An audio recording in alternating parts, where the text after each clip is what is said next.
Bonsoir, mesdames et messieurs, ceux qui participent à ce séminaire, dont c'est la 13e séance ce soir, sur les 14 qui sont prévues. Donc la dernière sera dans 3 semaines, au mois de juin, le 22 juin. Et ce soir, donc, c'est la 13e séance de ce séminaire de l'école du réel. On est toujours sur cette question du transfert, mais je pense qu'on arrive à l'acmé de cette question si on suit de près l'enseignement de Lacan après avoir parcouru celui de Freud. La dernière fois ou l'avant-dernière fois, les 2 dernières fois, surtout la dernière fois, on a développé cette histoire de ce syntagme, comme on dit, du sujet supposé savoir. On l'a retourné dans tous les sens pour voir comment ça s'est stabilisé chez Lacan dans un sens plutôt qu'un autre. Donc, on avait vu le sujet supposé savoir, et on avait même parlé du transfert dans le réel. Ce soir, on parlera du réel dans le transfert, puis de l'amour, puis du désir. Et on sera véritablement à l'acmé de cette question. La 14e séance et dernière séance, ça sera repris pour ramasser un petit peu tout ce qu'on a dit. Allons-y. Posons enfin cette question cruciale. Quel sujet advient à la fin de toute cette folie qu'est une analyse? Le sujet qui advient n'est pas le sujet du savoir, ce que l'on croit habituellement dans le petit landerneau analytique lacanien ou non. Lequel alors, me direz-vous? Eh bien, mesdames et messieurs, comme j'ai commencé tout à l'heure, le sujet qui advient en fin d'analyse, c'est tout simplement le sujet de la certitude. Mais attention, de pas n'importe quelle certitude, de la certitude anticipée, celle, souvenez-vous, que l'on trouve sous la plume de Lacan, dans son texte des Écrits, dit justement du temps logique et de la certitude anticipée. Texte donc de 1945, que vous trouvez dans les Écrits au Seuil.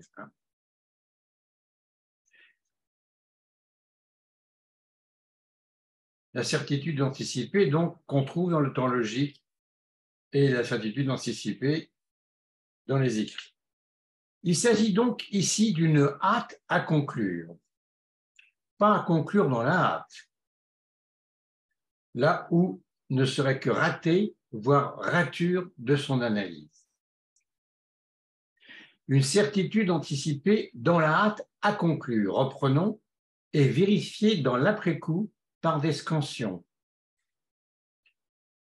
Ainsi, ce sujet n'est pas le sujet supposé savoir, car il n'est pas tout savoir, certes, mais il n'est pas sans savoir non plus. Le temps de fin d'analyse, le temps de fin n'admet qu'un savoir pas tout. Vous comprendrez dès lors que pour chacun, il y ait un ratage à totaliser un savoir de l'analyse, alors même qu'il se trouve ce chacun, cette chacune, dans ce temps de fin. C'est, aux yeux de Lacan, l'une des raisons qui justifiait pour lui le témoignage indirect de la procédure dite de la passe qu'il avait instituée. Car qu'est-ce qui est mis sur la sellette avec la dite procédure? Sur la sellette est placé rien de moins que le désir de l'analyste. Ce désir qui n'est rien d'autre, dira Lacan lui-même lors de la séance du 12 mai 1965 de son séminaire « Problèmes cruciaux pour la psychanalyse » que, je cite, « amener le patient à son fantasme originel ». Et il ajoute « ce n'est rien de lui apprendre, c'est apprendre de lui comment faire ». Apprendre de lui le patient, apprendre du patient. Bon, comme on avait parlé du transfert dans le réel, comme je vous l'ai annoncé tout à l'heure, on va parler du réel dans le transfert. N'est-il pas remarquable que ce terme de transfert fut écrit en français par Freud dès 1888, qu'il le fut donc écrit, comme je le dis là, qui plaisait en français, Oui, en français. La première fois que Freud écrit transfert, il est écrit en français. Donc, c'était sur la commande des rédacteurs du fameux dictionnaire médical de Villaret, qui faisait en France à l'époque référence. Et à propos de quoi? À propos de l'hystérie, d'un article de commande sur l'hystérie. Cependant, il ne l'emploie pas ce terme de transfert dans l'acception qu'il va prendre 7 ans plus tard dans les études sur l'hystérie, Studien über Hysterie, de 1895.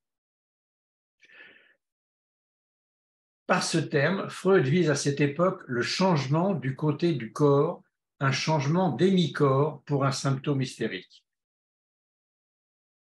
Alors que dans les études, 1995, ils se mettent à employer le terme Übertragung. Chose remarquable, le dit transfert, il le compare à ce qu'il nomme un faux nouage. Bref, quelque part, l'hystérique se trompe sur le nœud qui la cause. Cependant, à partir de ce texte des études, le transfert va définitivement signifier ceci, que le psychanalyste est immanquablement impliqué dans toute psychanalyse d'un sujet. Qu'est-ce alors qui est reconnu lorsqu'on reconnaît l'existence de ce phénomène du transfert? Ce qui est reconnu par Freud le premier, c'est que le transfert, c'est quelque chose de littéralement dérangeant. Dérangeant. Cela dérange ce qui est plus ou moins bien rangé chez le sujet. En fait, très mal rangé. Parfois trop bien rangé. Impératif parental et impératif familial oblige. Quel est cet opérateur du dérangement? Disons-le tout net, c'est l'amour. L'amour est donc aussi bien la haine qui surgit et qui va, au sens strict, se porter sur le psychanalyste. C'est le verbe allemand tragen qu'emploie Freud. Tragen est donc Übertragung. Freud se rend bien compte que le transfert fonctionne doublement. Premièrement, il est ce qui permet de révéler le passé du sujet, un peu comme un catalyseur. C'est d'ailleurs le terme qu'utilise en Ferenczi, catalyseur. Deuxièmement, mais malheureusement, en revanche, c'est aussi ce qui est responsable de ce qui fait résistance au récit de ce même passé. Quel est cet amour dans une analyse? Freud l'appelle amour de transfert. Est-ce pour autant un faux amour, un faux nœud, voire un faux nez, une illusion supplémentaire? Non, répond Freud, puis Lacan. Dans son texte de 1915, Remarque sur l'amour de transfert, Freud se demande alors si ce transfert n'est pas la copie, la répétition d'un ancien amour. Oui, c'est ça. Oui, c'est ça. Dans la mesure où toute énamoration répète une autre énamoration qui prend sa source dans des modèles infantiles, mais, et surtout, ce n'est pas que cela. Là est l'important. Là est même l'essentiel. Et elle conclut, je cite, « On n'a aucun droit de contester à l'énamoration apparaissant dans le traitement analytique le caractère d'un amour authentique. » Authentique, c'est le mot de Freud. J'en conclus alors rigoureusement avec vous, à cet instant, qu'il s'agit, s'il y a vraiment analyse, d'un amour bien réel, d'un amour complètement réel, d'un amour dans le réel, qui ne se confond pas avec l'amour imaginaire, celui qu'on s'imagine, disons-le, névrotique, c'est-à-dire en un mot narcissique, lequel est à considérer comme une sorte de victime de l'effet de ce qui s'appelle les imagos, les images, aimées et ou haïes des parents et des grands-parents, des frères et sœurs, des oncles et tantes, des professeurs, etc., qui ont jalonné notre enfance. Et d'où est parti l'analysant au début de son analyse? Ni avec l'amour dans le symbolique, du genre, quand je suis avec lui, je m'entends bien, en lui parlant, même s'il se tait. C'est-à-dire la question du grand autre dans le symbolique. Quand je parle au petit autre, à mon semblable, je fais exister le grand autre, grand A, lieu du symbolique, trésor des signifiants, s'il m'écoute, dit en substance Lacan. D'où, vous l'aurez compris, concernant cet amour dans le réel, la gravité de la chose. Mais le transfert est-il quelque chose qui se réduit à de l'amour, même dans le réel?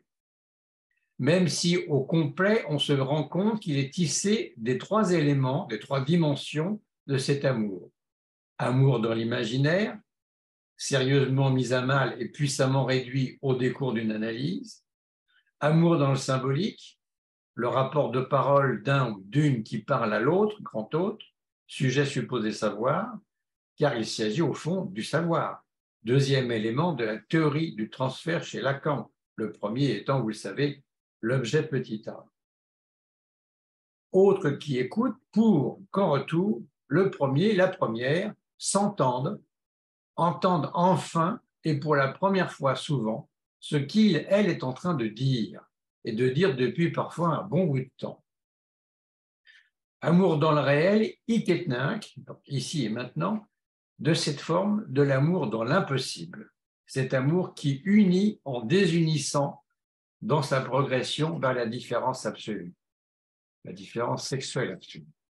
À chaque séance, un peu plus, analyste et analysant. Non. La réponse est non, car avec l'apport de Lacan, il va nous falloir ce soir préciser qu'en fait, le transfert n'est pas parfaitement identifiable à l'amour de transfert. Il ne peut pas s'en passer, certes, à condition de s'en servir pour détourner ici une phrase lacanienne concernant, pour certains, comme vous le savez, la question du père. Le père, le nom du père peut s'en passer à condition de s'en servir, le père. Comme l'a montré Lacan, le désir s'est ici invité au festin. Mais alors, le transfert serait-il plus identifiable au désir? L'objet petit a, qui, comme le montre constamment Lacan lui-même, est-il le seul responsable de ce quelque chose qui, plus est que le paradis, évoque plutôt souvent l'enfer? Non plus. Pourquoi? Parce que le transfert, c'est quelque chose de bien particulier quand il est mis en acte dans une analyse. Car le transfert, c'est quelque chose qui se situe, qui se tient, qui campe à la frontière de l'amour et du désir.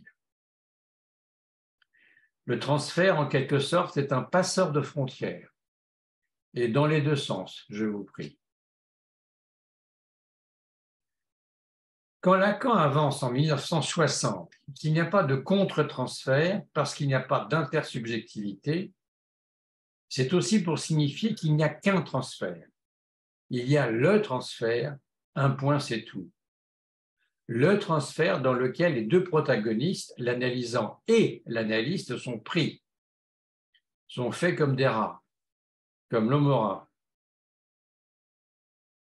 Les deux protagonistes sont pris ensemble dans les raies de ce Janus bifrons qu'est le transfert. Janus bifrons, en effet, d'un côté de l'amour, de l'autre du désir, mais pas les mêmes et pas la même place. Explication. Parlons un petit peu de l'amour maintenant. Explication. Une chose est sûre, avérée, éprouvée. Les deux partenaires baignent dans l'amour et le désir. Mais l'analysant au départ arrive d'un train en provenance de l'enfer de l'amour infantile, névrotique, mélange détonnant autant que désespéré d'amour et de haine concassée depuis la traversée de l'enfance et de l'adolescence. De ce point de vue-là, l'analyste se doit d'avoir un temps d'avance, pour autant qu'il est censé avoir un tant soit peu été analysé. Castration imaginaire, donc, moins petit-fi.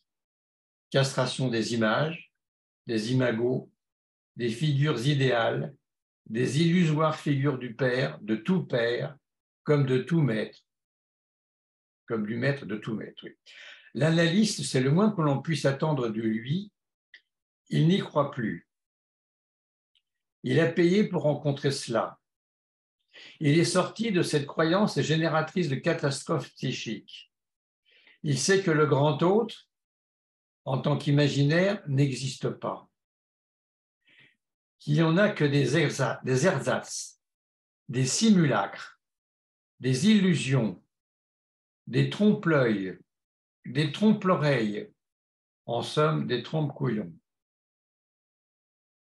Le dit analyste doit aussi avoir rencontré et appris à y faire avec le grand autre, version symbolique. Sa nécessité et ses limites, car, comme vous le savez, celui-ci, le grand autre, est barré. Il n'est pas plein, complet, ni sur le plan imaginaire, ni sur le plan symbolique. Il est troué. S de grand A barré, écrit Lacan. Dans ce dernier registre,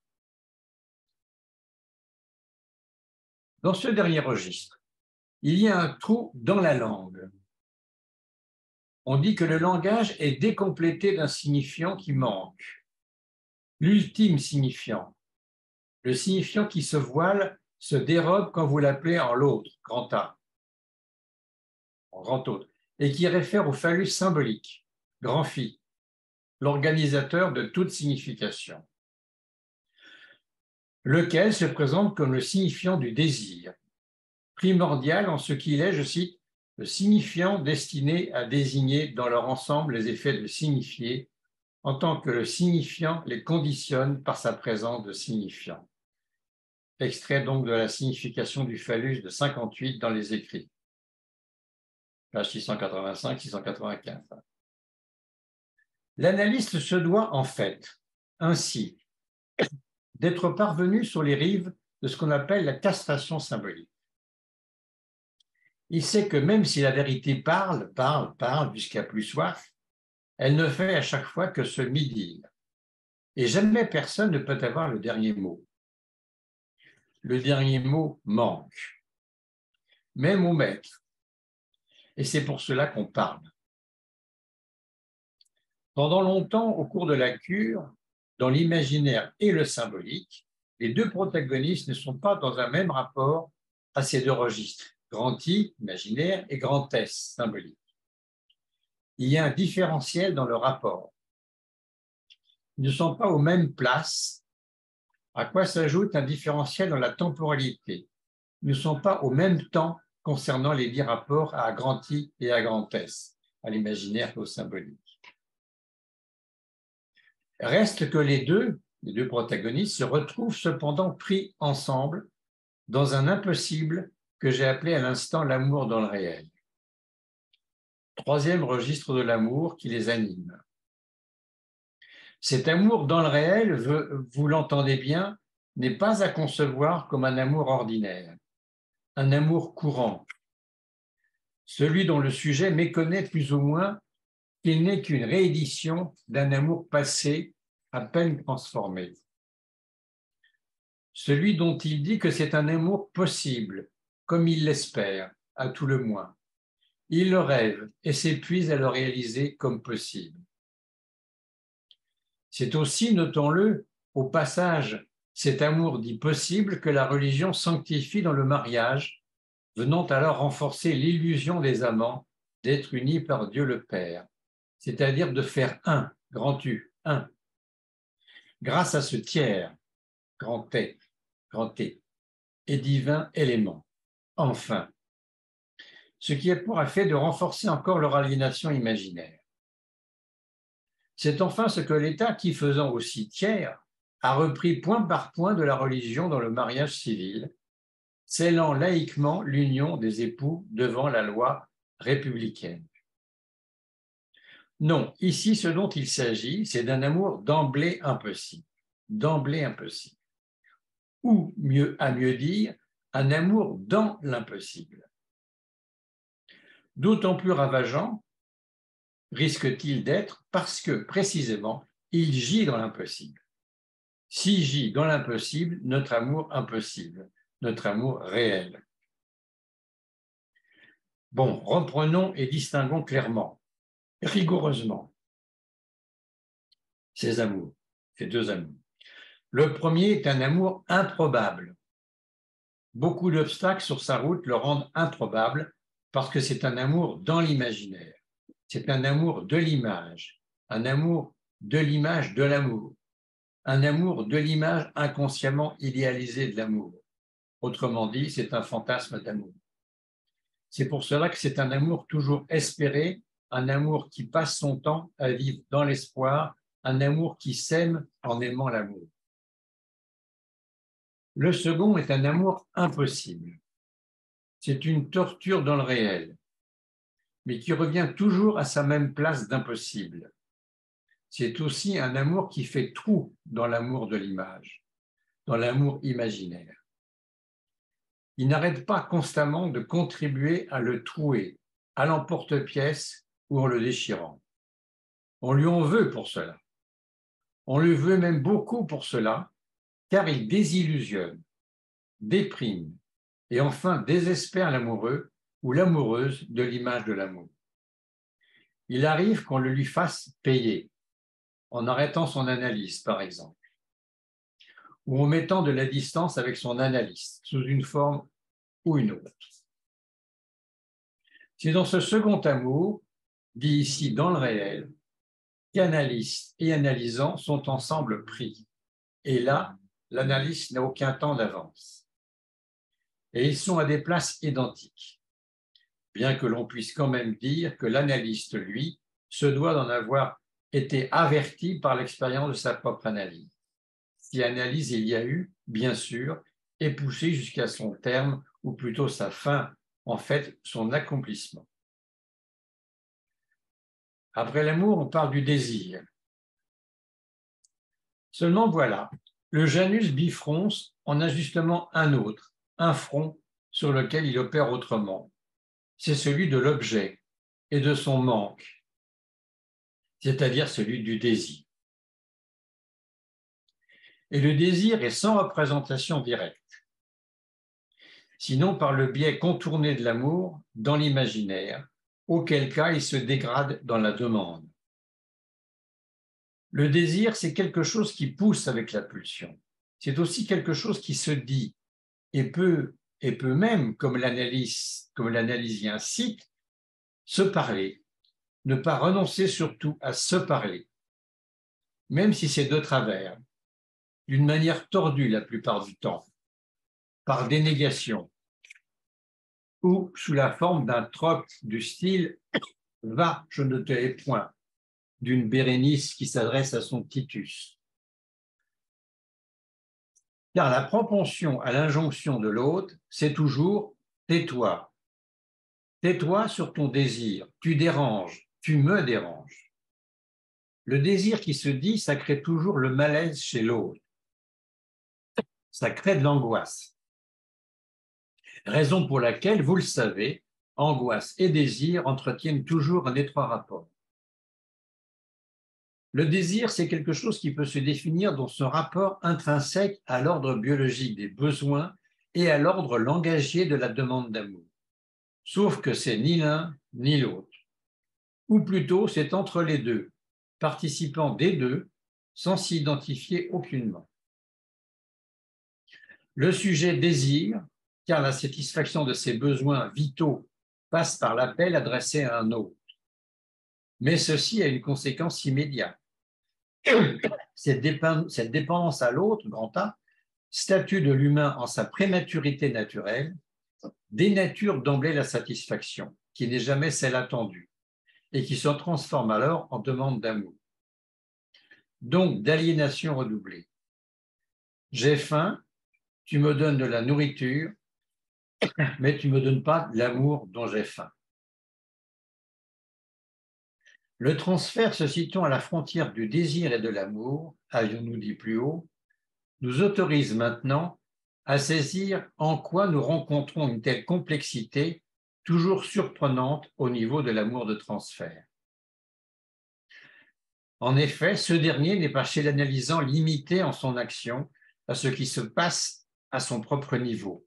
Mais doit-on encore et encore y insister, mais aussi quelque chose qui se trouve chevillé directement avec ce qui se passe chez l'analyste lui-même, Et ce qui se passe chez l'analyste, cela s'appelle comment?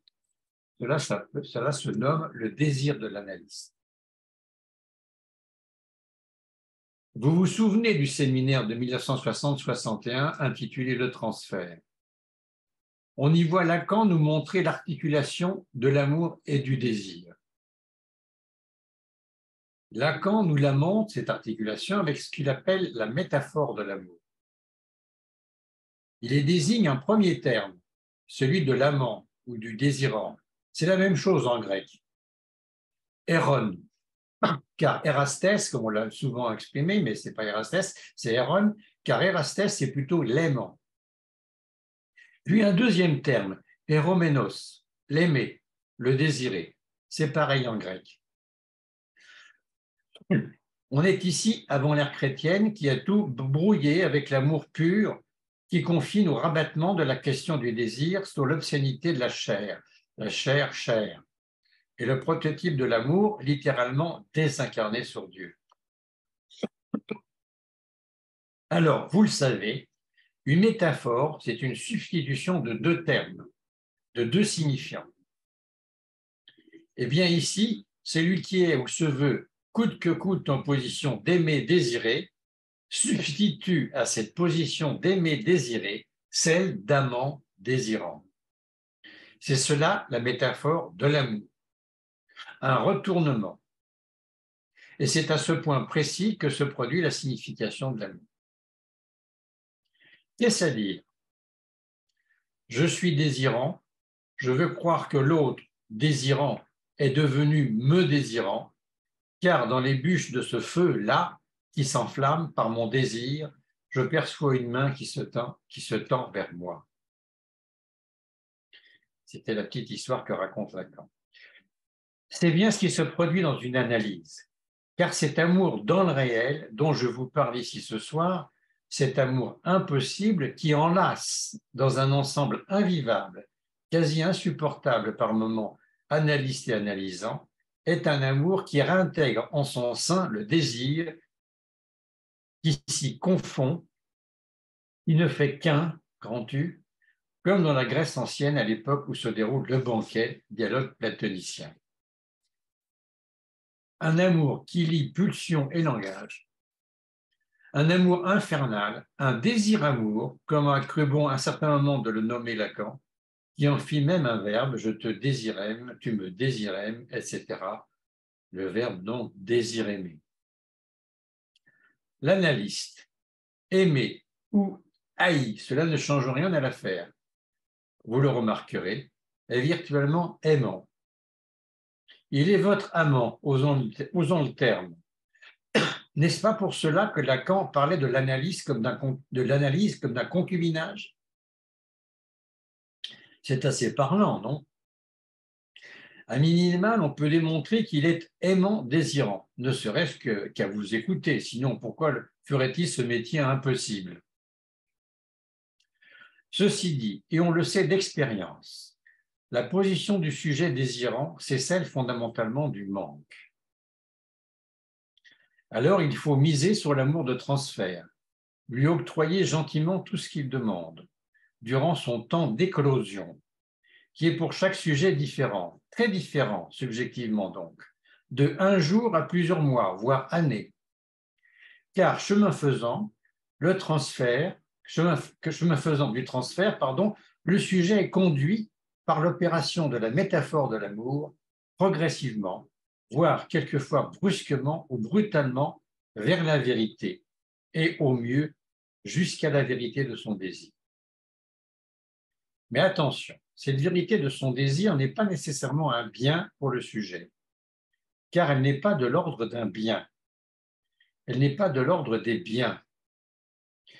Et elle ne veut même pas du tout son bien, cette vérité, au sens courant de l'expression commune. Pourquoi? Tout simplement parce que, encore une fois, son désir, c'est précisément de ce dont il manque. Pour en arriver là, il faut absolument que l'analyste soit à cette place rigoureuse qui doit être la sienne. Celle où il saura, du verbe savoir, celle où il saura, pour son analysante, y faire valoir son manque fondamental. Son manque fondamental, on ne sait pas lequel c'est, mais c'est son manque fondamental aussi à lui, l'analyste. C'est à ce seul prix que le psychanalyste exerce sa fonction, à savoir révéler au sujet l'objet de son désir à partir de la demande d'amour. Pour y parvenir, il faut que les deux protagonistes acceptent de se laisser prendre un temps, mais lequel? Celui d'une analyse, dans cet amour que j'ai désigné d'amour dans le réel, c'est-à-dire d'amour impossible, d'amour dans l'impossible, et qui revient toujours à la même place, comme tout impossible. Troisième dimension de l'amour de transfert, troisième rond de l'amour qui permet aux deux autres de se nouer avec lui en un nœud borroméen du transfert, le nœud du sujet du désir-amour. Là où l'État, comme la religion, cherche à nouer seulement deux dimensions de l'amour, l'imaginaire, l'amour courant, et la symbolique, l'engagement de la parole que l'on écrit sur le registre de l'Église ou de l'État civil, la psychanalyse est cette discipline qui propose au sujet de nouer les trois dimensions de l'amour, appelé en cette situation, et donc dans ces circonstances, amour de transfert. Car le transfert, comme nous venons de le voir, doit être abordé dans sa totalité, c'est-à-dire dans cette triplicité de nouage qui se décline dans ces trois dimensions, imaginaire, symbolique et réelle. La dimension réelle du transfert, c'est alors celle qui ne méconnaît plus l'existence, la consistance et le trou que produit l'amour dans le réel. Cet amour infernal qui enlace ces deux protagonistes dans la situation analytique. C'est un amour infernal, pour autant que c'est cette dimension de l'amour généralement niée ou longtemps déniée par le sujet en analyse, qui est la seule à réintégrer la question sexuelle comme la question humaine, cruciale, fondamentale, centrale, et que Lacan a ramassée dans sa formule célèbre, restée jusqu'à aujourd'hui indépassable, et qui s'énonce ainsi: il n'y a pas de rapport sexuel. C'est parce qu'il n'y a pas de rapport sexuel, sous-entendu inscriptible dans la structure du sujet humain, que le désir, c'est ce qui gît au cœur de l'amour dans le réel, de cet amour très particulier qui enlace un temps analyste et analysant et fait ainsi exister, c'est-à-dire qui fait se situer ailleurs que dans le rapport sexuel qui n'existe pas, la dimension réelle du transfert. Car notons-le pour finir, c'est ce que Lacan a appelé la présence du psychanalyste, qui en est l'unique opérateur. Présence du désir de l'analyste à sa place de sujet supposé savoir. Rappelons-nous cette phrase du séminaire Le Transfert, je cite: « C'est à la place où nous sommes supposés savoir que nous sommes appelés à être et à n'être rien de plus, rien d'autre que la présence réelle, et justement en tant qu'elle est inconsciente. » Cette dimension est à prendre en compte en fin d'analyse comme le paradigme, le modèle de tout amour à venir après la fin de l'analyse. Si cette dimension restait ignorée ou déniée, le risque serait alors intense de ne connaître après la fin de l'analyse que les amours d'antan, les amours névrotiques de l'imaginaire infantile et qui n'ont fait que rencontrer leur échec comme leur douleur, déterminant le sujet à venir nous consulter. Ce que Lacan appelle de mots terribles, l'amour courant ou l'amour ordinaire, l'amour qui est ressorti d'un imaginaire non troué, doit être traversé et dépassé. Sinon, il n'y aura ainsi et à nouveau exclusivement que désespérantes répétitions. Et dans ce cas, me direz-vous, à quoi bon s'être tant et tant investi dans sa psychanalyse, si ce n'est que pour répéter son rêve d'un amour que l'on croit et que l'on veut toujours possible et qui ne peut que s'avérer impossible? En effet, vous avez raison, à quoi bon? Si l'analyse débouche aussi sur un art d'aimer, il faut que ce soit autrement, désir aimer autrement. Voilà pour cette pointe.